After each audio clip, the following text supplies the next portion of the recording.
Since then, you've also had your podcasts actually with the S. First, Brave Pants with Vogue and the Viking podcast. Is that one still going on or hiatus? It's still out. It's still launched. You can listen to it by all means. We haven't continued that again, like yourself. You were talking earlier. I obviously done bits and bobs, and we'd sort of done the Brave Pants thing. It was a really fun thing to do, and again, it was really easy-ish thing to do, and it was more of a right. We've got this bit of time. It's something we're both really passionate about. Women specifically, just going and doing stuff they've always wanted to do, and not being afraid to go and do it. So it's that whole idea of you put your Brave Pants on and just go and do it. Whether you want to learn to sing, you want to be a florist, you want to jump off a bungee jump, whatever it might be. It doesn't have to be crazy, but it's something you've always wanted to do, not people are forcing you to do, but you've just always gone, oh, I don't know, I just don't know what I can, or I'm too scared, or I'm too this, I'm too old, too fat, too thin, whatever your because I can't do. We were like, yes, you can, just do it. So that really came about. So we interviewed some amazing female guests who've either done massive life changes or gone out and put their brave pants on and gone and done something. So that was really fun. And then lockdown, basically, the pandemic hit. We were just starting to go and do some events. We were being booked for like International Women's Day last year to go and do some seminars and webinars and workshops about being brave, and because that's something that I love to do. I love live events. I love standing in front of people. I've got used to this, but I much prefer being in front of people and a real crowd and getting that banter and introduction. One on one, it's fine, but if you're in a group presentation, it's really flat, because people can't all talk at once. They can't, on Zoom or whatever it might be. It's just not the same. So we just started to get booked for a few of those, and obviously then the pandemic and lockdown. And then Anna, who I was doing at the Vikings, we called her Viking. She's not gladiator, but she's just very tall and Swedish. And we'd known each other about 10 years ago, and we reconnected. She just moved back again to London, and she kept calling me Vogue the whole time. We went for a bike ride, and I was like, what are you doing? What are you doing? What's wrong with you? I was like, right, I'm going to come up with a name for you. And Ice Queen and various other things, because she's really tall, and very blonde, very pale. I was like, right, Viking. That's it, Vogue and the Viking. Brilliant. And then we went, right, we need to do something with this. This is just such a cool name. That's we literally went and we're like, Brave Pants. We had this sort of long-winded description of what we wanted it to be about, but we needed something short. We're like, Brave Pants. That's it. So we've done quite a few. I think there's about 18. So each week we'd have every other week we'd have a guest, and then in between weeks would just be us downloading, talking shit about something that happened that week, or what was in the news, or something that was annoying us, or whatever. Just a quick 15-minute one. And then, so that happened. And then Anna has very much younger kids than me, and I think, homeschooling is hell. Mine are teens, so they're pretty self-sufficient, but you still have to be on call a lot, and the stress, or technical issues or something, or you've got to do DT, then you've got to find 15 cardboard boxes in like 2 seconds, that you haven't prepared. So there is that, but younger ones, it's very full on. And she really struggled to get her head around doing anything else around that, and a few other bits of work that she was doing. So it's not completely shut down, but it's just put on hold for now.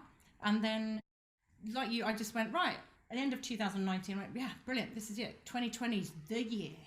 I'm going to put myself back out there, do some presenting and events, and I was getting really excited. And they're like, pandemic down, no entertainment industry, no live events, no nothing that I love to do. So I was like, right, okay. So luckily I started working with a few people who've been helping, which was great. I invested time and money into myself, which I haven't done for a very long time. Most of last year, which was great. So I worked with them like a mindset, so a person called Liz Ward, who's got a company called Slip Pivot, and she pivots basically. So I sort of went to her and I said, look, I've done this, I've done that, I've done this, I've done all this stuff. I don't know what to do with it. What can I do? Put it all together and make it make sense to do something. And there's a pandemic, and there's a lockdown, and so my big idea, and I still really will hope it happens one day, is to have a huge live event which incorporates all the things that I love. So, food, people have to eat, but that's not one of my huge passions. But more sort of fitness, fashion, food, and fun. So it ends, the whole day is like lots of cool stuff. It's like a festival, Cirque du Soleil, and ends with amazing DJ set for about 3 hours. I cannot wait. So Sign me up, take my money. still in my head. It's still there. I'm gonna have plans all over my walls, ready to go. But obviously, I started planning that, spending about 2 months early on in lockdown. I was like, this is. I just probably uncomfortable doing this now because I can't even research it. I can't even go to other events. I can't look at venues. I can't do anything. So that's on hold till further notice. Next year hopefully, or even the year after. So in the meantime, it was trying to find stuff that I could do that worked towards that, but also put me back out there a little bit and presenting world and hosting. I mean, my ideal love, like I said to you earlier, is a microphone. I love live audience. I'd like to be a host, compare. That's my main goal in life, is to be booked to be, a host of compare. I've done lots of it in the past, but put me in the microphone. I talk to anyone. I don't care who they are. And for anyone that doesn't know, and I'll pretend I know, what does that mean? What, being a host or compare? Host, Or what a compare host that? or compare. So the person who is standing on stage with a microphone who introduces the guest. So Oh, if you're at a big corporate event, or guest speakers will come up, I would be the person introducing them, and like you do on your podcast, oh, introduce so the guest. host just then, yeah. Host, You're just saying the fancy posh way off it. as host, or some people prefer to use the word compare. So you Compare. can compare, and I don't know, anywhere. Like I suppose what they call them, master of ceremonies. A wedding, and the person who introduces everybody to come in, or whatever it might be. Person with a Oh, mic does all the talking, I went to basically. Northern Irish Public School. We don't know them words. Well, I don't either. No, I'm just been to a few things like that. The person who stands up and introduces everybody and tells everybody to shut up and listen. That's me, basically. That's it. I'm very good at that. I'm very good at that. And that's what I want to do. And I love it. And I don't care who the audience are, whether all male, all female, mixed, corporate. I've done so many different events, in my gladiator sort of persona and not, and along the way, and worked for big corporations, financial corporations. So that's what I've found out during this year, really, is what I actually really love to do. So along the way, I've used that and devised this Bring the Energy workshop, which is about that. It's about people not being put off sitting looking at their screens on Zoom, or if they're trying to do an interview for a job, or they're on a big Zoom, webinar, but they want to be seen. And I'm not talking about, dance around the background naked scene. Wouldn't advise that. But just almost like what I'm doing now. I said I do my like panto reactions if I'm on a screen, because that is my personality anyway. But if you're on a screen of like 20, 30 people and you're a tiny little square like that, they can't see you going, oh, they can't see you doing that. You have to go, like, you know, big gestures, make it, yeah, energetic, be seen. And it's really good for the person who is presenting, because they're then getting that feedback. If you were in a room with them, they'd feel that. It'd be a much more subtle version. You wouldn't have to go every 5 minutes, because they'd just see you go, oh, or clap or whatever it might be. But if you're on mute and you're on a big screen and there's 20 other people, give the person who's speaking that sort of feedback of how you're feeling, and just being seen and lighting yourself properly, and sound and everything like that, so you can be seen and heard, and just enjoy the process. We've got to flip and do it for probably a while yet, so enjoy the Zoom screen presenting. Is there any other advice you could give for someone that maybe isn't as confident, even through Zoom? For obviously, as you said, audio, good lighting, be more energetic. But is there any sort of key things to keep in mind for people that maybe are a bit nervous going on them? Well, I would say also, then there's ways to do it. So it depends what you're doing. If you're just going to be sitting listening to someone, but it's having that, that if it's someone who's going to ask questions and pick on people, or say, right, everybody do a 30-second, hi, tell you about yourself. That is terrifying to anyone, to go, oh, I've got to talk about myself. Oh my God. So have a little plan, almost like a set script that you use. Have your little elevator pitch. Maybe to have 3 things about yourself. Hi, I'm Susie. I used to be a gladiator and I've met the Queen. Done. You know what I mean?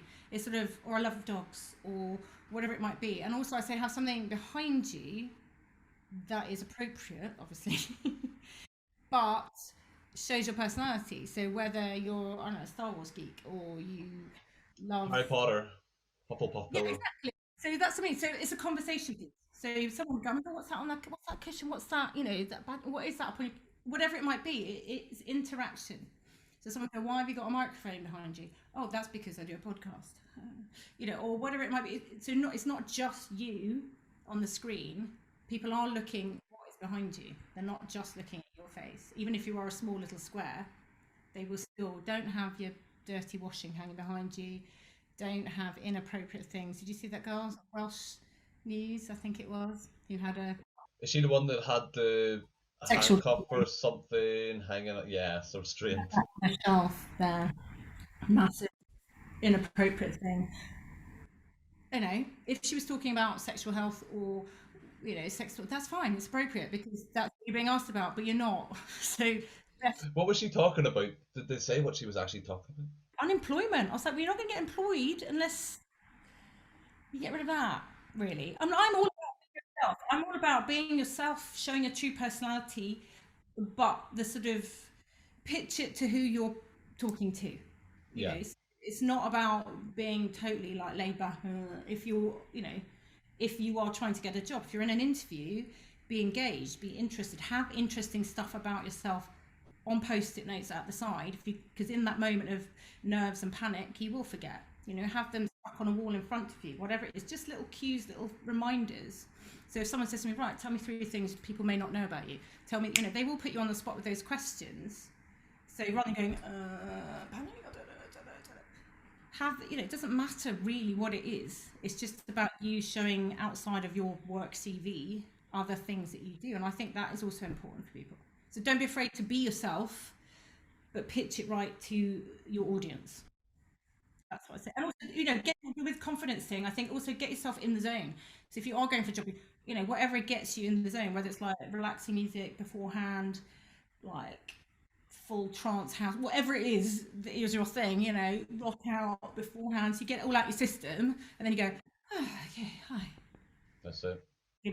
That is what I would suggest. It's like getting ready for a sports event. For me, it's the same thing. It's preparing for a competition or whatever it is. You get everything ready, you get your kit ready, you get your tech ready or not, as the case may be.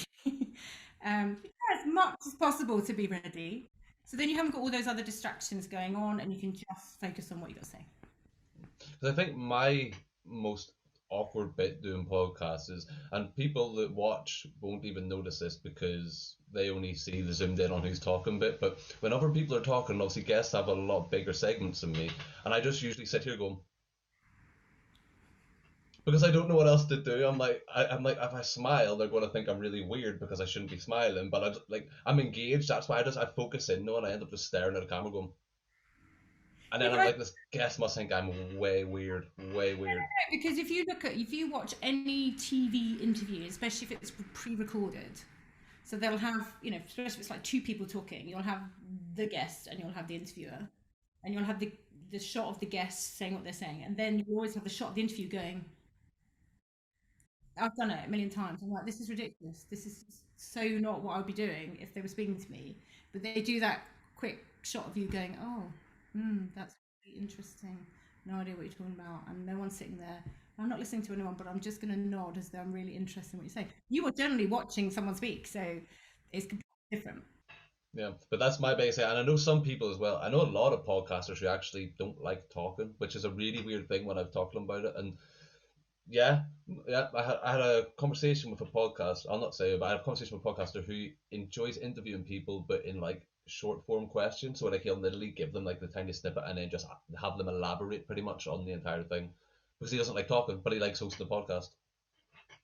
What does that? I mean, that to me is more a written interview, isn't it? Yeah, pretty much. Send them 10 questions, they write back the replies in between. If it's audio, then I think there is a balance. There's a massive balance. I am prone to talking a lot, as you can probably tell. So when I'm interviewing people, I have to occasionally go, right, shut up, listen, it's about them. It's not that I'm about me. I've got so many questions I want to ask, so many things I want to say, they're relevant to what they're saying, and I get too excited. So I have to and occasionally that goes the other way too. And sometimes I think, God, I didn't ask them that. I forgot, because I'm letting them speak. Because generally, if you listen to podcasts, you are interested in the guest because, the tone and the style of the podcast and what the topic is about. But generally, you are interested in listening to the guest. But there's also those questions that you at home want to ask that you want them to ask as the interview. So you've got to get that. It's hard because, yeah, I'm prone to talking a lot. Well, I mean, for you, it's probably a bit different for you than me because obviously you've had what a lot of people would call success in what you've done in your life. You've met quite a lot of probably high profile people in your lifetime. Whereas that's pretty probably second nature to you now. For me, it's still like that little giddy bit of excitement. Like when I knew I was going to come on and speak to Vogue from Gladiators, I was like a boy again, a little child again, Yeah, but I think everybody's and I get excited. that with everyone. I'm excited. I like being like, because I'm normally asking the questions and I have to stop myself doing that. I get excited, whatever interview, whoever I'm speaking to, I get excited and I get a little bit nervous. It's good to have that little bit of nerves because then you're like, oh, it's exciting. If I was just bored, rigid, just going, God, that's why I like seeing people and speaking to them. When I record my podcast, I don't see them, and I find that really hard. So we don't do it visually; it's completely an audio track at the moment, being remote, which is why the Brave Pants one was great. We would either the guests would come to us or we would go to them, and we'd all sit around a table, and it'd just be mental. And there'd be a lot of editing because of three people who wanted to talk all at the same time and be excited. But I much prefer seeing people. I think being able to see someone is much more engaging. And like you said, lots of people will watch the YouTube interviews and video interviews as well as just listen to the audio. I suppose it depends where you are and what you can do. You can't obviously sit at your desk at work just watching a video, but you can listen to an audio. But it just brings it to life. For me, I like much more three-dimensional world. I like real people, meeting real people in the real room, and this is the next best thing, seeing people just talking. I know I've just done quite a lot of voiceover work as well, and that's really quite tricky. It's harder than you think to do and pitch correctly because obviously on the podcast it all has to be like we talked earlier about. You have to be excited and have a little bit more interest in your voice and sound like an advert when you're doing the intros and outros. Whereas this one for this kitchen appliance company had to be much more. And I was doing it at the same time as I was doing a lot of the intros and outros for my podcast. So I had to keep thinking, right, okay, central head voice for the kitchen stuff. And woo! How does that work for voiceover then? Because for a kitchen advert, is it literally just a rolling advert of like B-roll and then you're talking over it? This was the video they already had, and it was an American script and voice, and they wanted to make it more for a European market, so they changed the script slightly, but it was hard because we were trying to fit the original. I transcribed the original script and then they de-Americanized it, if that is such a word, but you know what I mean. And then we had to try and fit that script to the original video, which was, I didn't do that bit because that is not my expertise of any technical, which is why I'm so excited about what you do, because I couldn't do that at all. So actually, I can talk, and if someone sends me the link and I plug my microphone in, normally it works, and I can do that bit. So we were trying to, and it's timing and pitch and making the words, and some of the words I've never even heard of. I mean, it's quite a high-tech kitchen appliances. I do cook, but I'm not a chef, or ever will be, or ever want to be. So a lot of this stuff I was like, it's completely wasted on me. I don't know what half these terms are. I was like, you cook, you boil, you grill, stick it in the oven. Yeah, what more do you need to know? You don't need to know your glassware and stemware for the dishwasher. Glasses, surely. So I was, so a lot of it's quite tricky trying to get that exactly right and fit it. So I'm just waiting for them to, okay, we've done it all and sent it in. But it was 11 scripts, 11 different appliances. Each one had a different script. A lot of it doubled over and repeated, but again, each one had to be. And there's certain words I just realised I could not say in a sentence without sounding like I was slurring or I couldn't pronounce something. So it's harder than it appears. Beers. And you also have your new podcast that recently just released. Yes. Wait, let me get it right. Top Dogs and Their Humans. Perfect. Yes, very excited. So that came about again through the whole pandemic lockdown era. It was meant to launch before Christmas, but due to various lockdowns and people involved, it got a bit delayed, which was fine. I was putting lots of pressure on myself to get it out there, and I was like, why am I doing that? I've commissioned this. No one else has commissioned it. I've commissioned this product. Why am I setting these stupid deadlines? So we've got 6 guests. It's all recorded. It's all ready to go. The first one was launched last Wednesday. So that was Karen Hauer, who's in Strictly, and she's got. It's all about basically human connection through dogs. My idea in my head was like Desert Island Discs, but with dogs, not discs. So sort of getting to know people, going behind the scenes a bit into their life, because people who have dogs talk about themselves through their dogs. So you meet someone walking in the park with a dog. I have 2 dogs. You see, I have 2 rescues, and you chat to someone.